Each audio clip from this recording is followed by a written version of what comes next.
Hello everyone, কেমন আছো সবাই? এটা আমার ফার্স্ট মিনি ব্লগ। তো আজকে আমরা ঘুরতে বেরিয়েছিলাম একটা মন্দিরে, অক্ষরধাম মন্দির, দিল্লির। তো আমরা সেই জন্য মেট্রো স্টেশনে দাঁড়িয়েছিলাম, মেট্রোর জন্য ওয়েট করছিলাম। এরপরে আমরা মেট্রো স্টেশন থেকে নেমে মন্দিরের ভেতরে চলে গেছিলাম। কিন্তু এখানে মন্দিরে ঢুকতে গেলে অনেকগুলো প্রসেস আছে। আর আরেকটা কথা বলে রাখি, আমি মেট্রো স্টেশনের ক্লিপগুলো নিয়েছিলাম ঠিকই, কিন্তু সেগুলো আমি তোমাদের দেখাতে পারিনি, কারণ সেখানে মেট্রো স্টেশনে কোনো ভিডিও করা অ্যালাউ নেই।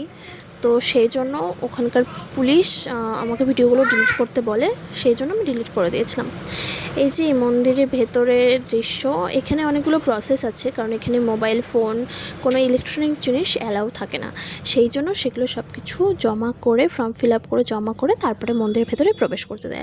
মন্দিরের ভেতরে যেহেতু ফোন নিয়ে ঢুকতে দেয় না, সেই জন্য আমরাও মন্দিরের ভেতরে কিছু তোমাদের দেখাতে পারছি না। তবে এই যে দূর থেকে মন্দিরটা দেখা যাচ্ছে, এটা মন্দির। তো এই একটু ঘুরু আর সাথে কিছু ফটো ক্লিক তোমাদের সাথে শেয়ার করলাম। যদি আমার ভিডিওটি ভালো লেগে থাকে তাহলে অবশ্যই like, comment, share and subscribe করে দিও। আর যেহেতু আমার এই চ্যানেলটি নতুন, তো তোমরা সবাই আমার পাশে থেকে আশীর্বাদ করো, যাতে আমি আরও এগিয়ে যেতে পারি। আর অনেক ভালোবাসা রইল তোমাদের।